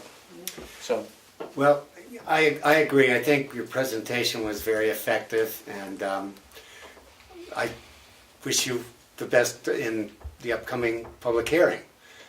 If there's no, I guess I'm trying to say, are we coming to a consensus and a I conclusion think on we are. this? We've worked out, you guys are going to be in communication about the joining it, then you'll work with, Right. and then you're going to get the room established, and you'll obviously work with Melisa for notices and whatever. Right. Do you want someone else to be a liaison with these folks about handouts and stuff like that to make sure that, I mean, because I can do that if you want. In other words, you're going to put together fact sheets and handouts and stuff, but do you want them, do we want to include language about the public hearing and the planning board's role on it? And I could be the person for that, and if you felt you wanted to put language on it that. Do you want to have a liaison to the planning board well, at least? I certainly believe that in terms of getting the public to be aware of the hearing, the more complete that communication is, the better. And I really wouldn't know where to start there in terms of representing what the planning board's intention or role is. I can absolutely put together a fact sheet, the history of the system, and what we've been talking about here this evening. But in terms of what is the planning board's role and why is the planning board encouraging you to be here, I would greatly appreciate any help on that if we want to expand the fact sheet to include that information. So what we should do is try and put your information together with whatever information we think should be on it before the next planning board meeting, and then we can review the packet for going out. But I mean, That normally, only gives public you, hear, that only gives you about 12 days, Yeah, For that so the hearing. next planning board meeting is December day 26th. after. December 26th. well, are we having? I see December well work intended. session on there. Well, I can say typically what the planning board's role is not so much in PR, it's more in noticing. We are obligated to notice this in a certain time frame. And usually it's literally just that, it's a notice. okay. It's not informational, it has a heading, a topic, and that's it. Here, why don't we three, as the officers of the board, unless the treasurer wants to be involved, in which case it's a quorum, so we can't, figure out what language we think should be included, and Well, I mean, pass it on to Norman. Okay. I think your fact sheet is a great start. After that, I mean, I would say, what are the venues? I mean, obviously the Tamworth Exchange comes to mind. No, you're going ahead. I'm just Okay. saying, what's What do you on the think? fact sheet about the planning board? What's on the fact sheet about the planning board, so that people who are picking up the fact sheet know about the hearing, know when it's happening, and know that it's a planning board effort, and know why the planning board is doing it. Okay. And I'm just saying, I mean, it can Well, be just I- one I or think two it can be sentences. very brief. Can be very brief, but I Right, think, but why don't we start with the fact sheet? Yeah, I would And think then we that's- augment it as the planning board might, I mean, it's your fact sheet. We can make a recommendation as to how to augment it to make it more appropriate for the fact that it is a planning board event but when do we do that? or a joint event. But when do we do that? Certainly, I think as soon as we have a fact sheet. Okay. We can move on parallel tracks to Okay. save time. I can be Right. crafting the fact sheet while you're creating 2 or 3 paragraphs or whatever. Or 2 or 3 sentences. whatever, yeah. Why don't we assign you I'll write the the, responsibility of a first draft for, initiating that language? but is the rest of the planning board comfortable, because we don't want to wait till the end of Next- December meeting? No, we don't. Is the rest of the planning board comfortable with 1 or 2 of us, or Sheldon and me and Andy, crafting 1 or 2 sentences about how we're holding a public hearing on this subject? I'm perfectly willing to let you take that Okay. responsibility. So Okay. it's not going to be policy or anything No. like that. It's going to be fact-based information. The planning board, Okay. wishes to bring to the public through a public hearing, the TVAs, whatever.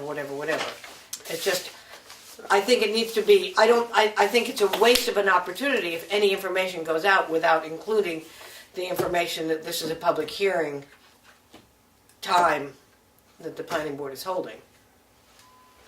Well, I would just say that noticing isn't going to be enough. I'd love to see more publicity one way or the other.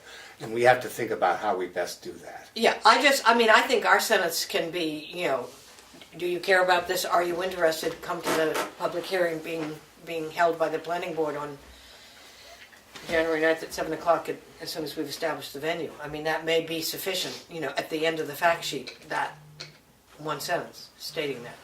I think you should have the public hearing before 7. I agree. The 6 o'clock Yeah. start seemed to be better attended. Because, we got I know. 8 people in here and we've been talking about this for an hour and a half now. Do another 30 to 40 people in there. That's going to be a 4 or 5 hour meeting. So the Wow. earlier the better. The recycling the recycling meeting, that public informational session, whatever it was, a lot of folks had questions and a lot of folks had opinions, and one would want to listen to them. Did you start at 6? We started at 5:30. 5:30. 6 maybe, but we The school board meetings start at 5:30, and the earlier they start, the more time you have for discussion. Yeah, well, you're and not gonna get Chris participation. Canfield. He's at 5:30. Well, He, I recognize that, but you are going to, you can get alternatives to Chris as the Well, moderator. But I'm just saying, if you want to hear from 35 or 40 people and you started at 7, we're never going to do that. We're not going to get out by midnight, and it's a Well, school night. I'm open to an earlier hour. I mean, How about 6? 6 seems much more reasonable. let's do 6. Does that seem like a good idea, I'd say everyone? 6. I wouldn't do any earlier than that. Yeah. Okay, 6 o'clock is good. Anything else? Thank you very much. Thank It you. really helps us out. That was a good And I do discussion. think at the end of the day, it's an opportunity to give the community information, really is what it's all about. Yes, it is.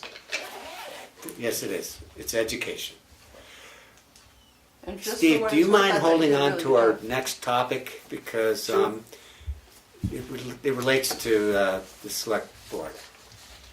If we move outside the agenda, go to the last item. Yeah, I think if you guys Let's- make one of those Yes. flyers up before the public hearing, Yeah. stick it at like the transfer station or something, so people can look at it Yeah, before that's they a good come. one. Because everybody looks at Glenn's board Yeah.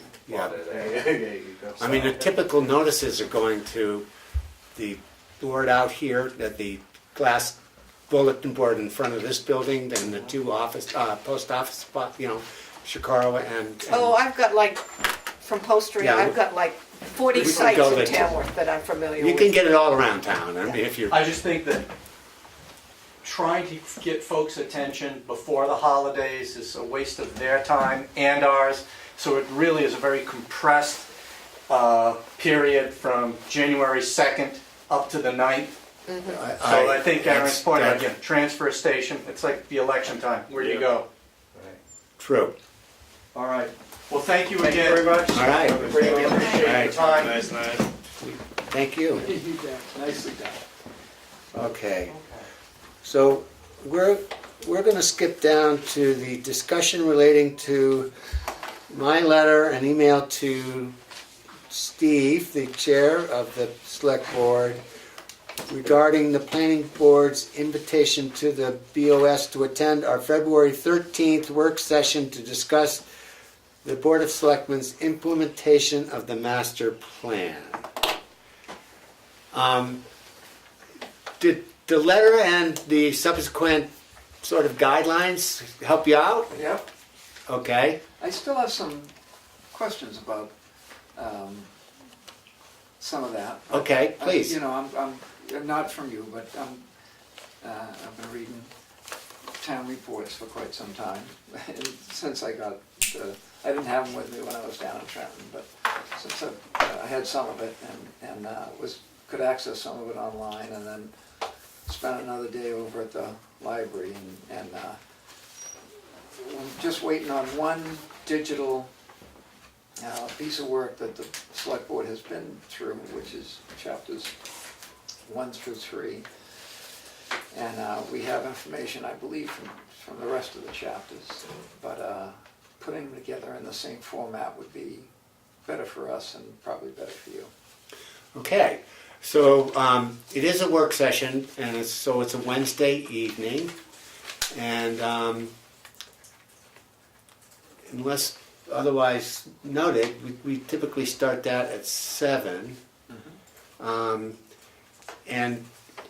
as far as this, it could be a representative of your board or anybody else who wants to come, as Sure. I suggested in the letter, I hope. And if you have any questions about it, certainly contact us, but that's what we're doing. Does that sound okay? Sure. We're doing that with all the departments. Great, great. Okay. And certainly the CIP is responsible for some of that work and can't do it can't do, I think the original charge was they were gonna do every department in every year, but can't do that because some of the folks are putting money on that CIP program that would or would not meet some requirements or some performance under the master plan. So I think that the way you're doing it is a good idea. And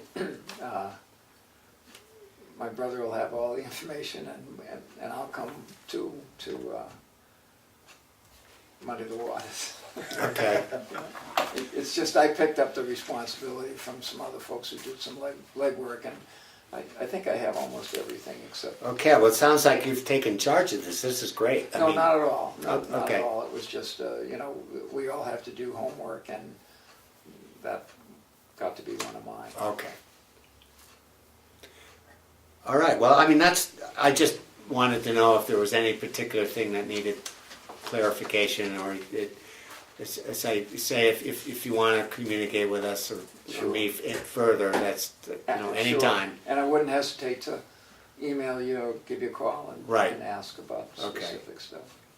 Okay, great. So, I mean, Steve did respond to my letter, and I sent that really nice implementation guideline by various departments that you sent to us. I think that's really Yeah, very it was just useful. simplifying the little executive booklet down to, So, I mean, that's been my standard format. I Yeah. take Kathy's letter and essentially pinpoint it by department on it as times, and then incorporate your thing with it, and it seems to good, do the job, I think. We'll see. good. Okay. Well, that's it then. Okay? You're off duty, All right, I'll go home. if you want to. This is a big deal. And Yes, it it's is. pleasant for you to, not just because I happen to be the representative,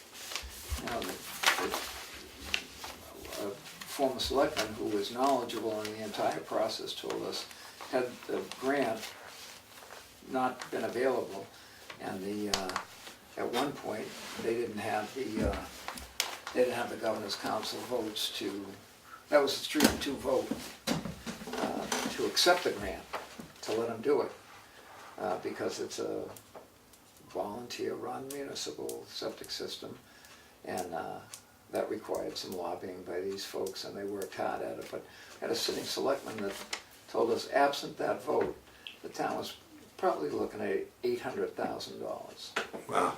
which would be, And a mess, I'm sorry, and a mess.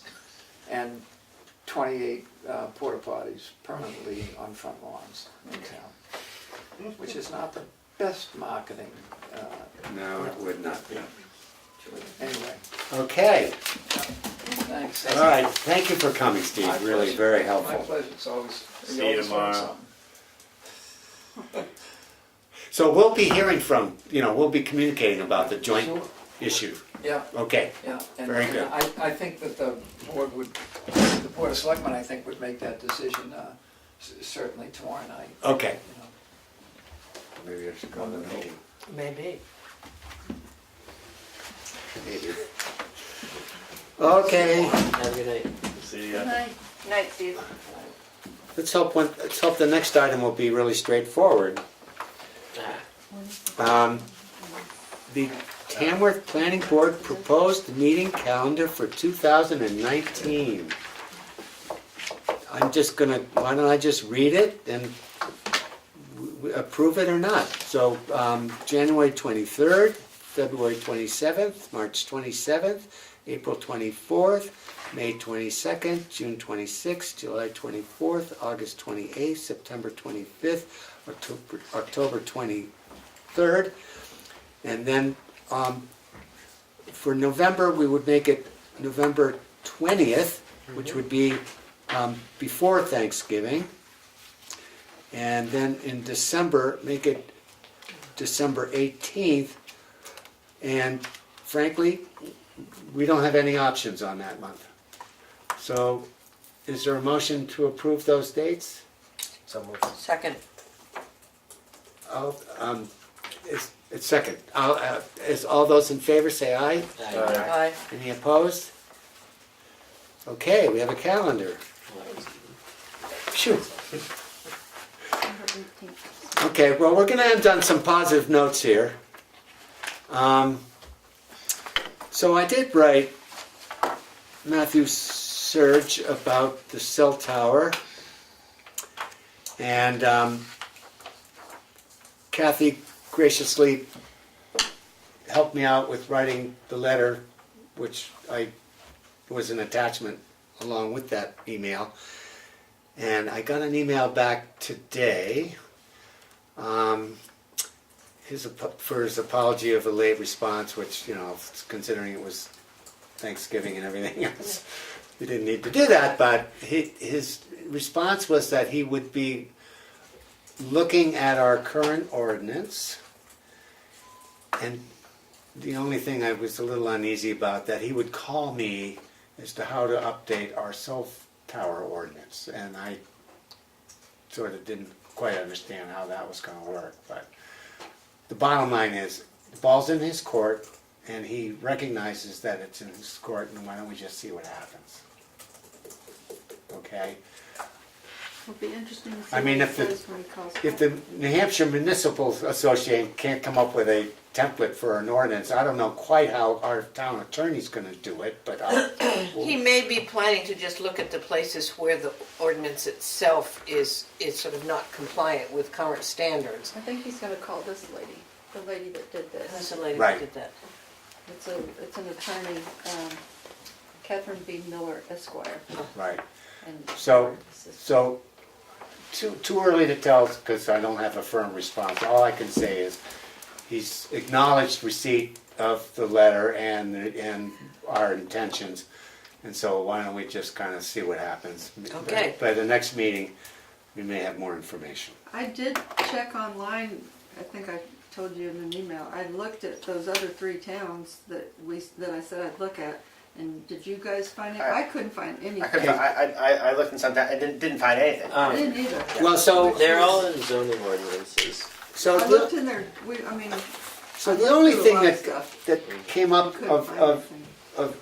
significant, I didn't see any town that had its own cell tower I didn't update. either. I mean, there was a couple of towns with a 2001 cell tower ordinance, and I felt, well, that's not gonna be useful. The 3 towns I looked at didn't even have a cell tower ordinance. Did you look in Well, within the I- zoning ordinance? Well, there Because was, that's where Effingham's is. Yeah. It's part of the zoning ordinance. so, Yeah, I looked- It's a section of the zoning, it's an well, article of the zoning Charleston, New ordinance. Hampshire and Northfield, New Hampshire have cell tower ordinances dating at 2001. And I can't imagine them being useful. I mean, ours is dated. What is ours updated? Like 2008 or Oh. 9. Yeah, I mean. Relatively new? Well, I could tell you that, if you really wanna know. Should we bother knowing? That's in here somewhere. Yeah, I think it makes sense to, Okay, let's wait and hear what. See what he says. so the only thing that did come up was, you know, there was a PDF,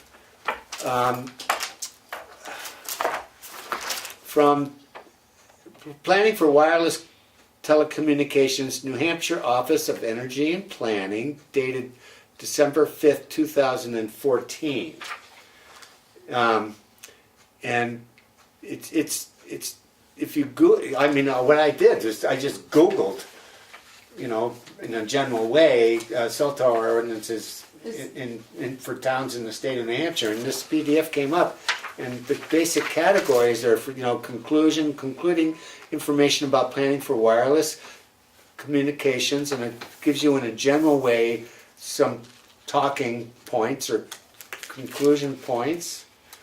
Is this that? You didn't see this? I did. It's the guy's thing that says here are the things that need to be included in your ordinance. Right, Yeah, I saw that. right. Yeah, that's The always- checklist for a wireless telecommunications ordinance, and you know, here it is, purpose, and then so you did see that. Yeah, Okay, I saw that. I mean, it I had saw some that useful information. There was a magazine article. Yeah, I mean, it's got a list of what needs to be in your ordinance, but just doesn't have an ordinance to, you know, a model ordinance Right. to look at. Right. And we already have our ordinance. All right, so. but I felt like it's useful if, you know, Yeah, we, you know, once we have some sort of an ordinance, we can go through this Make sure we and have make sure everything. it's got these Right. bullet points. Yeah. Okay, Well, I mean, that literally looked like he looked at the statute and just picked out the things to highlight out of the statute. And Yeah. instead of just reading the statute, you're reading an abbreviated list, Okay. so. Well, some of the sites do that because statutes are hard for people to comprehend. They're trying to make it more. Okay. Last item. Are we having a December work session? Come on, everybody, that should be an easy question to answer. Let's not.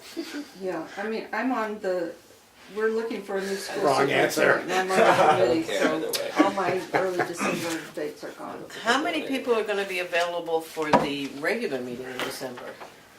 I'm not- Well, it's just, we have to have it. What's that? We have to have it. 26.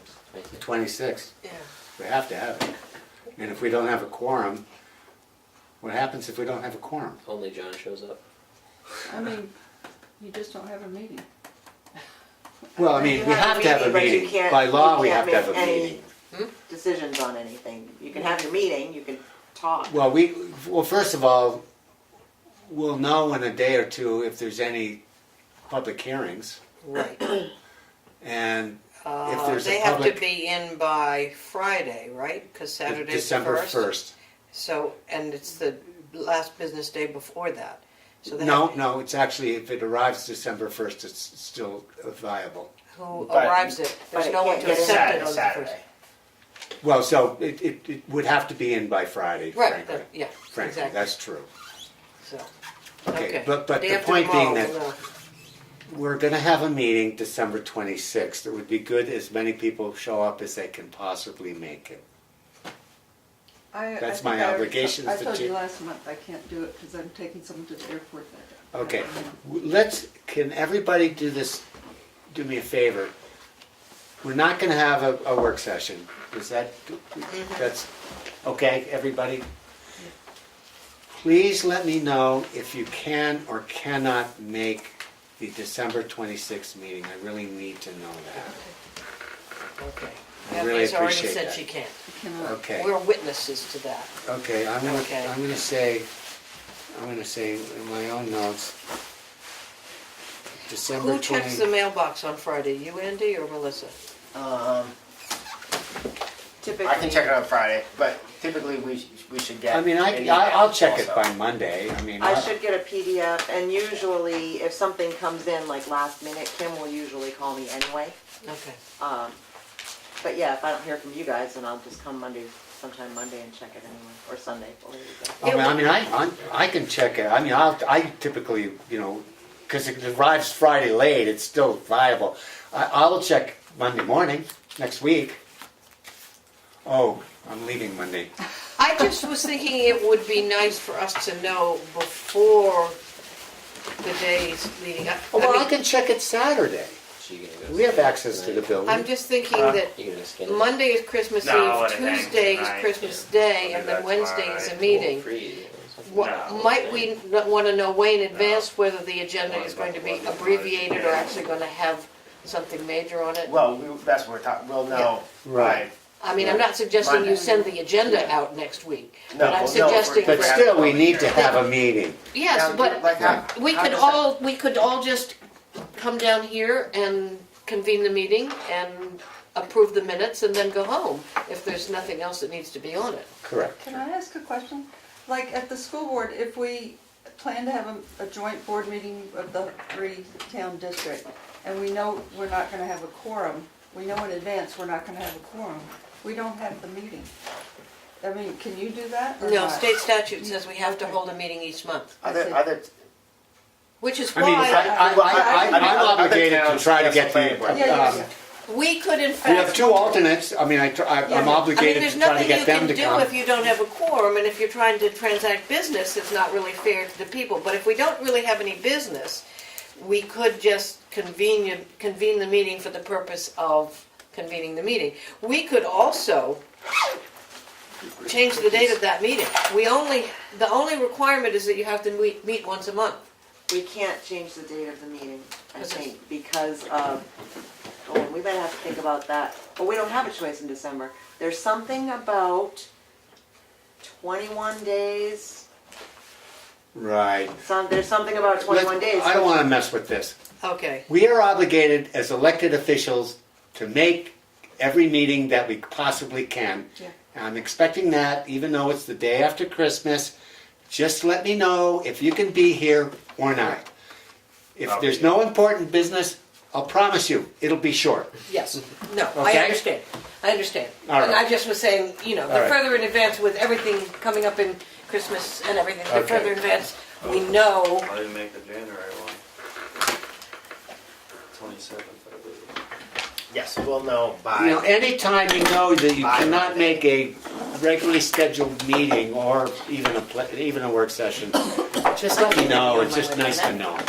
Because I do like to give alternates advance notice too. All right, You know. thank you, everybody. For Christmas, but we might. 9 o'clock. Leave the next day. Oh, is there a motion to adjourn? Motion to adjourn. Second? Oh, somebody already did it, okay. Okay. All in favor, say aye. Aye. Any opposed?